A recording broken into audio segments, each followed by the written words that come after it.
6 حقیقت عجیب درباره عدد پی. عدد مشهور 3-14 یا همون عدد پی در پیچیده ترین حالت عددی خواهد بود که تاکنون 2700 بیلیون رقم اعشار براش محاسبه شده.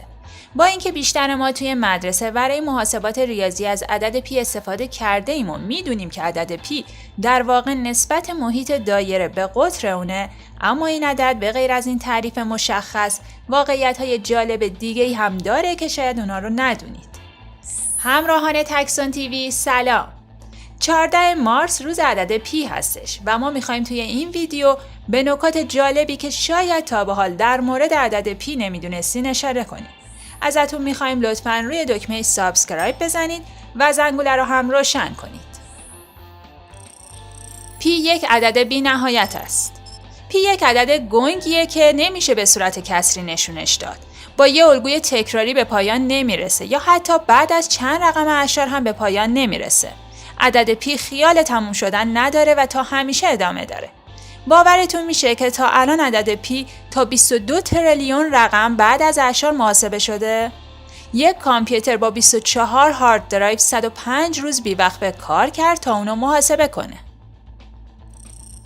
رقم‌های زیادی که کاربردی ندارند.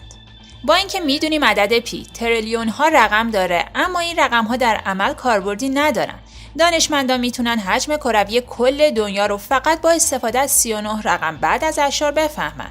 حتی ناسا هم برای ربات‌های فضایی و ماموریت‌های علمی فقط از 15 رقم اعشار بعد از عدد پی استفاده میکنه. تا به حال هیچ تحقیق علمی به بیش از این تعداد رقم نیازی نداشته. ارقام بعد از اعشار عدد پی تصادفی هستند.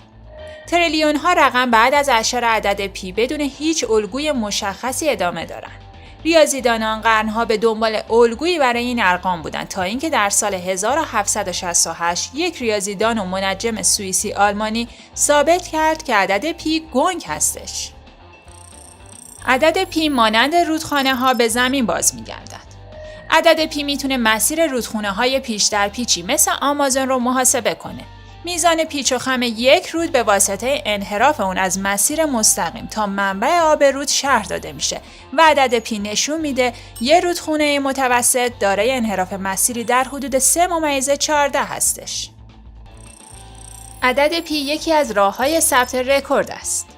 علاوه بر شخصی که قهرمان حفظ کردن عدد پی در کتاب رکوردهای گینس هستش، رکوردهای دیگه‌ای هم با موضوع عدد پی ثبت شده. 589 نفر در سال 2016 بزرگترین نماد انسانی عدد پی و 520 معلم و دانش آموز ایتالیایی در سال 2017 طولانی ترین نمایش ارقام عدد پی رو تشکیل دادند. شهردار شهر تابلوی عدد 3 را نگه داشته بود و بقیه بعد از اون ایستاده و هر کدوم یکی از اعداد اعشار رو در دست داشتن. عدد پی و کاربردهای مختلفش. جالبه بدونید که شاید اگه عدد پی نبود اکتشاف‌های فضایی غیر ممکن میشد، چون با کمک عدد پی هستش که میشه سایز محفظه‌ای که برای وارد شدن به اتمسفر زهره هست رو محاسبه کرد. حتی اندازه چتر نجاتی که برای فرود امن روی سطح مریخ نیازه هم به کمک عدد پی محاسبه میشه. تا به حال فکر کردید که سیستم GPS که در گوشی همراه شماست چجوری لوکیشن دقیق رو محاسبه میکنه؟ بله، به کمک عدد پی. آیا عدد پی یک عدد نرمال هستش یا تصادفی؟ تا به حال تاریخ تولد یا شماره تلفن یا هر عدد مربوط به شخص خودتون رو در عدد پی پیدا کردین؟ لطفاً نظراتتون رو برای ما کامنت کنین و اگه هنوز چنل رو سابسکرایب نکردین روی دکمه سابسکرایب بزنید. ممنون که با ما همراه بودین.